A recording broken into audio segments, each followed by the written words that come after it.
breaking news. What do we? You got anything in your hat box? I don't know. I'm so out of touch with shit, man. I really wanted to do that second bill of rights, but I think it's so nonsensical. I asked if you want to. I know. I don't even want to give it credence. So, it's so far gone. There's countries that actually try to enforce it. You know what? There's about half this country wants us to be one of them. I would disagree. But I'm not sure they'll like the result, but pull that actually off.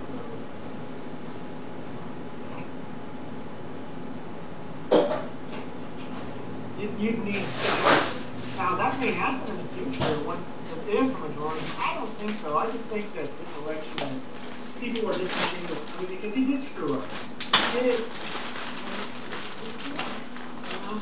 I'm not concerned about the election bit. I'm concerned about the American mentality. It's across the board. The mentality is. Let's put it this way: this country has had ups and downs. For instance, we were going, very left, like I would say, tail end of '60s, going into '70s to hard time conservative. Even under Clinton, I would say economically it was pretty fairly damn conservative. And then Bush tops it off. So we've had 33 decades of really conservative economics. Now, Obama, from what I can see, is not going to be able to do much at all. Well, I mean, we already, and I wasn't bringing that up as an Obama thing. I was bringing that up as once again, a large percent, I would guess about half, but it could be more, could be less, think that's a good idea. Well, the problem is they think that because we're still in recession like numbers. Now I know that a GDP can grow, but I think we contracted last report, if I'm not mistaken. And there are some good numbers. I mean, inflation is starting to get back under control. Oh hell no! Oh hell no! I just read a report that Bernanke, and he had to basically, if interest rates rise too quickly, the Fed will go defunct because they don't have enough exchange to convert toxic into valuable assets to pay out higher interest rates on yields, and that would cause this massive bank devastation failures of just huge proportions, of which then would say we need more bailouts and tax the people to actually have real funding to supplant the toxic assets once again to pay out higher yields, which would then unwind and go back to flat. I mean, it's just. Well, and it's the reality is I'm not as conservative as you when it comes to those things. The reality is I honestly believe the government. That's not a conservative economics. True conservative economics is protectionist. I'm not. Yeah, well, but I mean, my opinion is the government can do whatever the people want it to do as long as the tax base supports it. So if we want the government to double its budget, the taxes need to double. It really is that simple. Yeah. Context of the law, because then it has to be a challenge. Well, yeah, I know, but now where the issue is whose rights do you actually have the ability to take away? Because that really is one of the cruxes in the debate. If you want to stop somebody from doing something, do you have the right to take away their right to do it? And the other crux that comes into that is it in society's best interest to do what you're saying you want to do? Is the sales pitch the product you're going to get? And I really wish that was the debate we always had as a nation when we were talking about these things, because it would be very simple if that was the debate we always had. Are we going to get what we want? Are we going to get what we're being promised? Can we afford to pay for it? And do we want to pay for it? The people's point right now is this, and I get their position. We've had a massive, essentially, retraction of wealth that people speak that they want rights, which will evaporate once things return. That want of a guarantee will evaporate. I'm not so much worried. I understand the response because we've had a massive contraction of wealth and value, and people out of work, very large proportions, can't do anything. In many regards, some people don't even have the capital to move and do whatever. So yeah, you start to get much more desperate with the politics. The problem that is the target, in that many like to target just corporations solely, and really this was a government partnership, predominantly government start, government partnership with corporations, and then the third back, corporations essentially getting out of hand with respect to trying to make a gain. I don't want to necessarily say greed, because let's say greed. That's what everybody wants to say. If you earn money, you're greedy. Yeah, well, that's ridiculous for me because it's not necessarily that. If you actually look at what, for instance, government likes to say, well, banks, you were trying to bundle assets with investment type funds, which was, I think this goes back to Glass-Steagall and the type of banks and funds can merge and all that. Well, yeah, and that's why I ultimately say it goes back to Bill Clinton, to be honest, because it's under him that. But let's take a look at what you as a company would do. If you were a company owner, okay, in the example of a bank, there are laws in the books that say we need to have more people out in terms of consumer base, and therefore we need to start finding ways to get homes to poorer people, lower income people. And a bank normally wouldn't do that because the result would be what's happening. We have unfulfilled mortgages and things that essentially people can't normally pay. And which is why they tend not to have them. Exactly. So a bank, then by law, is pretty much at the mercy of saying, fine, we need to do these loans. So these are second tier, high risk type mortgages, subprime. The word that people like. Well, and to be perfectly honest, if that's your end mission statement, and you're getting into a Bill of Rights thing, everybody's entitled to housing. But if that's your end mission statement, the way we want to go about it is, we should just force banks to give loans to people who can't afford them. The best solution I have ever seen to that particular problem is people who traditionally can't afford a home, who want one, is like the Habitat for Humanity model. You have to work 400 hours, volunteer in Habitat Humanity, helping build homes to even be eligible. The cost of labor for the price. Exactly, and the way that works is you volunteer. You have to put in your 400 hours of helping build homes before you're even eligible to be in the queue for an available home. Then you have to go through home management courses to basically make sure you know how to take care of this thing, and then you have to get to the place that you can afford this basically interest-free loan for the costs of the materials and everything, and then. And my way of attacking things has always been, and that's what I didn't appreciate Romney doing at all. Is over 47%. To me, everyone's a consumer. If you're truly a capitalist, that means you want everyone to play. Yeah. You want even the poorest of the poor to contribute and be part of the economic model, because they're a consumer, and a spender and a supplier. And you know what? That's actually one of the most successful business models right now, is figuring out how to make your goods cost effective for people who couldn't usually. Like you're targeting an underserved market, but you have to still make it make economic sense. Right. I've always said this: the way we help the poor is to lower prices. And then the cost of taxation for welfare programs means that's a tax cut in itself. Since we've reduced cost of goods and services, we don't need as much taxes to help supplant those that are poor. The catch that we have to make sure is that we don't use welfare in terms of price control. It needs to be used in forms of GAAP. And the reason why I say that is once you get things like today's health insurance and many other forms of insurance that we use, it creates price floors, which then creates price price compounding, which people like to get into inflation, but inflation versus, expansion of money supply versus actual price you pay. If you have a floor, it'll constantly make things much more expensive as new floors get in, because then each year we need to increase budgets of welfare to now basically pay the artificial bubble that the previous floor created, and now we create a new floor, and then it'll create a bubble and so on, if people can follow. So we need to make sure that the way we use the money is a form of a gap. In other words, here is your lack of income to do with as you will for this target,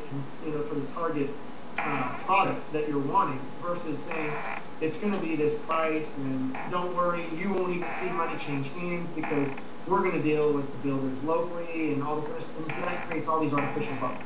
And that's part of the problem. We need to we help the poor by making things cheaper, and then those that even once we get things as possibly cheap as possible that still can afford it, we use welfare in terms of GAAP, and then and everybody pays less taxes anyway.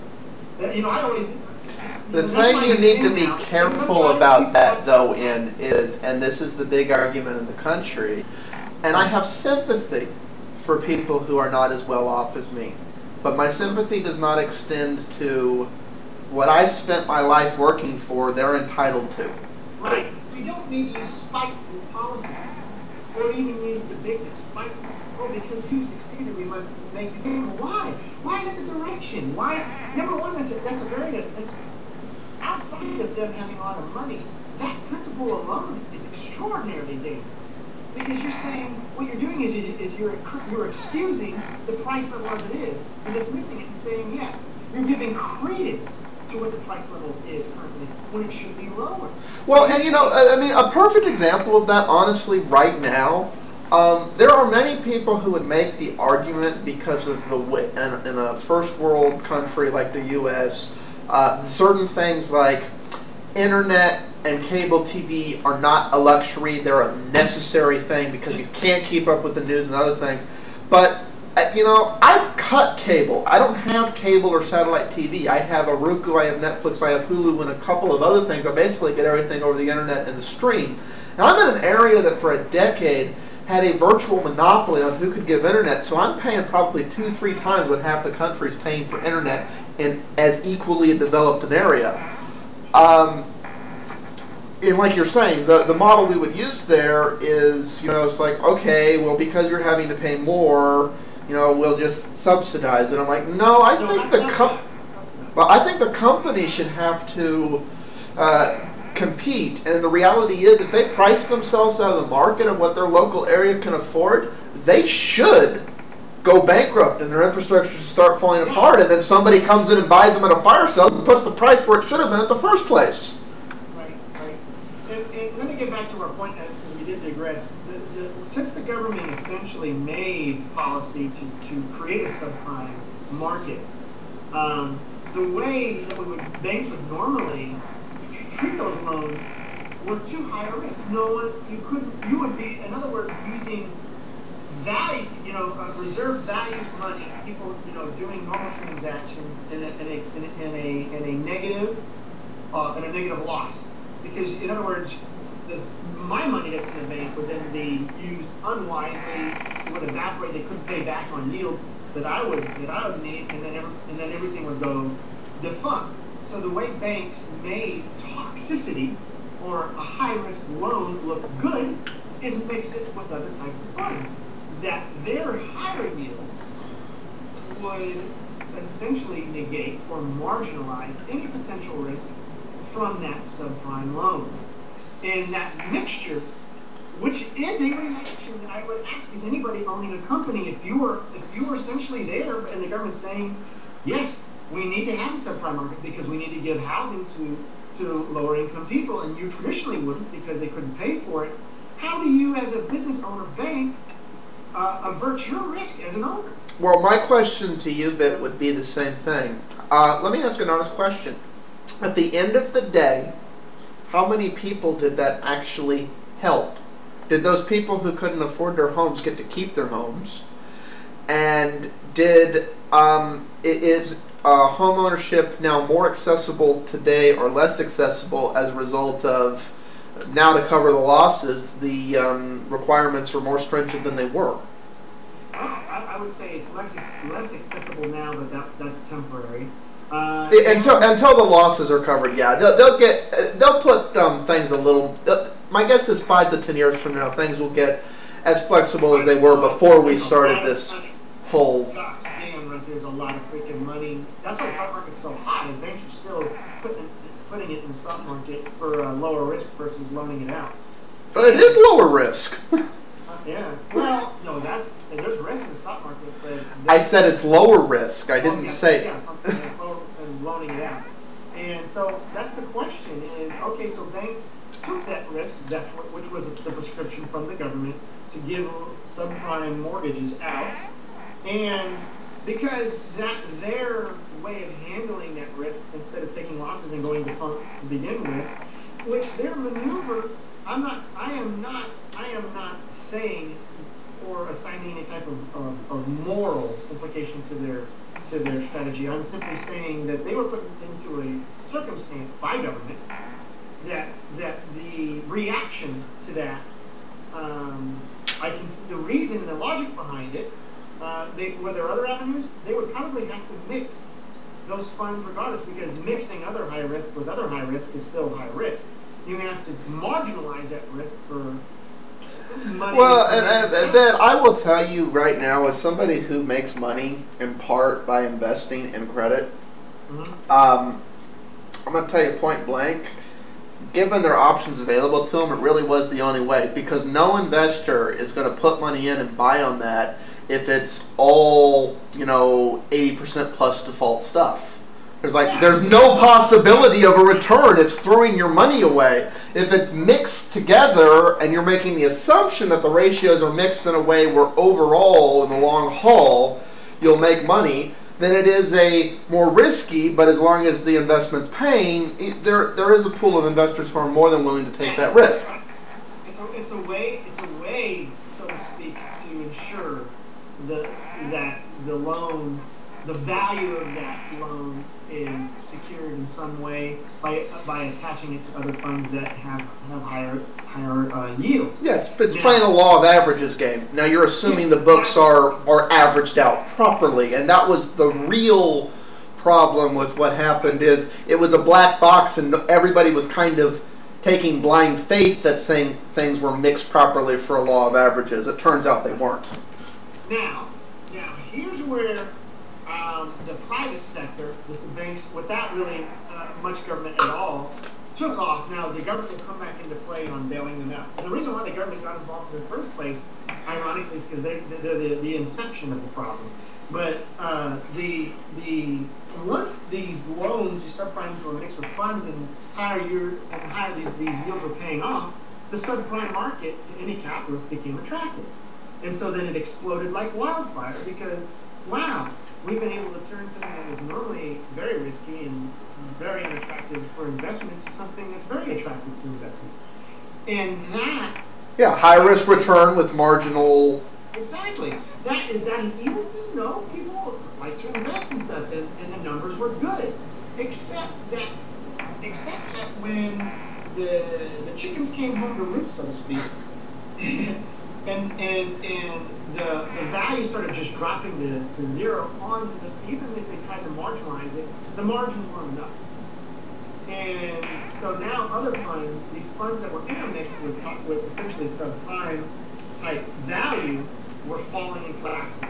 And that causes a chain reaction of other investors to start rapidly pulling out of those funds, which then means you have excessive loss of value on all funds that are interdependent with other funds across the globe and all this other shit. And essentially caused the contraction of value. And so what does the government come in? They try to regulate and say, well, now you can't do that. Well, it's essentially, Mr. Government, you're being hypocritical. You can't then tell a bank that they must solely practice it within the realm of home loans and not invest, and just force them to accept the risk if they're going to just if the MAC already says they're going to go default anyway, which already happened. In other words, they have their answer. If it went under already by you saying it, but what you're missing the real message, which is they fail. Subprime will fail. Even when banks try to find a way out to save their risk by diluting that loss of potential loss of value with other higher value assets, it should tell you you don't really need regulation. You need to retract your law saying we need to start giving housing to people that really wouldn't afford it. And let's get that. Well, and I want to make one thing abundantly clear. What I don't believe personally, you are entitled to a home. I believe you're entitled to shelter, but the reality is we have that in place. We don't let people freeze on the street in this country. If it gets below a certain temperature or over a certain temperature, shelter is made available. Sure. That is the way we do things in this country. People who don't get that shelter is because they go out of their way to avoid it. Right. It's for one reason or another. It is accessible to them, but I don't think you're entitled to a home. I do agree with you that home prices and accessibility should be marginalized as much as possible so it is accessible to as many people as possible. Right. And the reality is, as you get to the lower income spectrum, It may not be a nice big house, but it's a house. We can get you, let's say you just really, that's why we have apartments and things like that. And we can, you could get into economics of even making apartments even cheaper, renting cheaper. Once you start getting... Well, and around here, the biggest, a lot of the apartment complexes went condo, and honestly, HOAs, or what they're called, their condo associations, are the biggest enemy to places that would normally be very affordable. I mean, since right now they're priced at like 50 to 75K, and they're not bad. They're nice places, and the reality is they are in the right price range for people to afford. But here's the boomerang with them. They come with a HOA, condo association management thing that's equivalent to rent for life.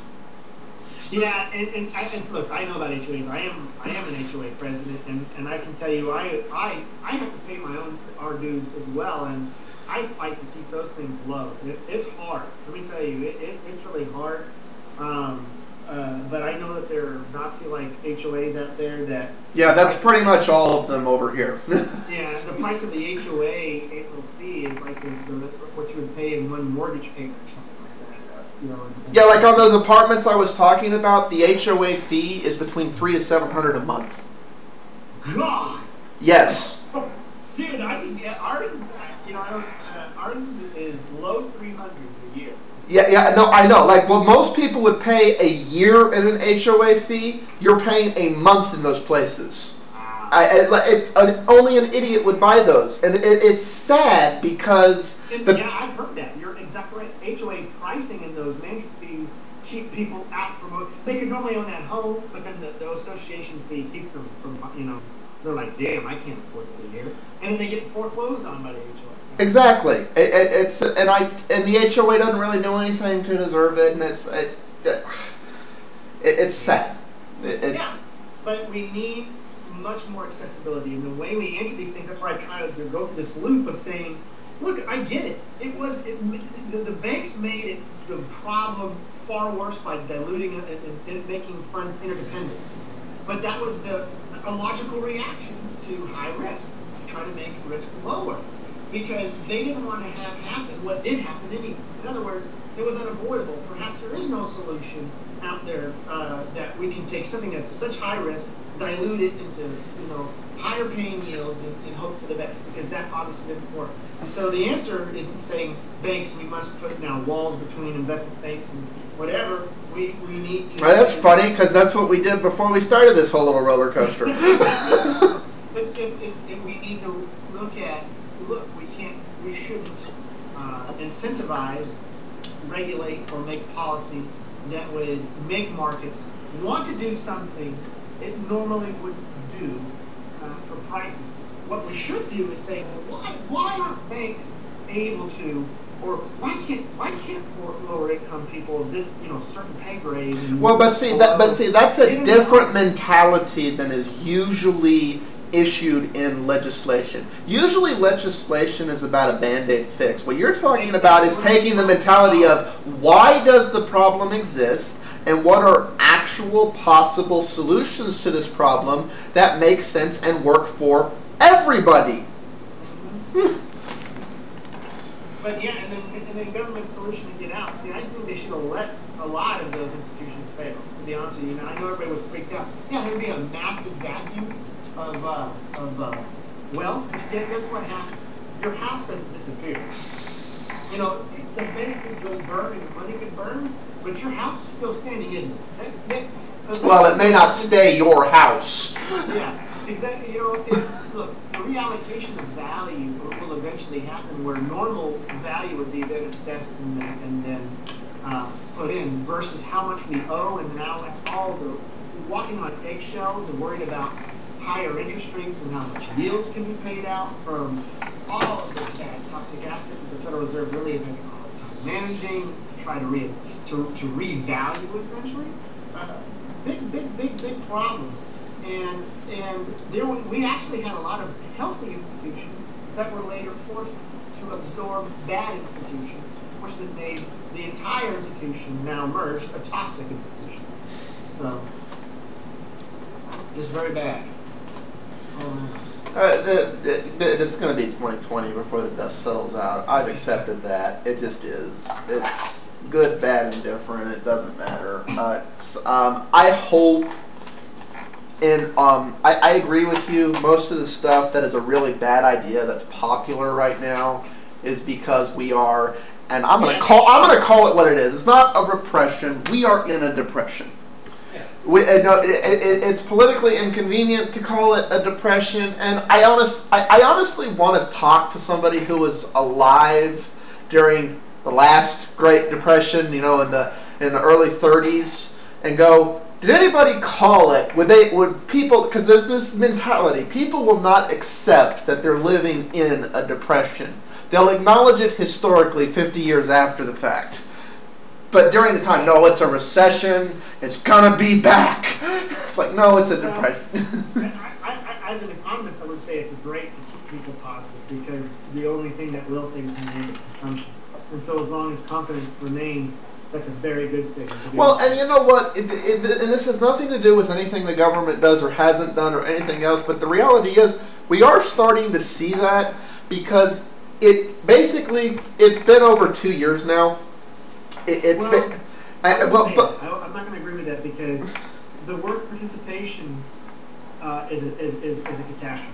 Well, no, the work participation is a catastrophe, but the reality is, it's becoming the norm. So that's my problem.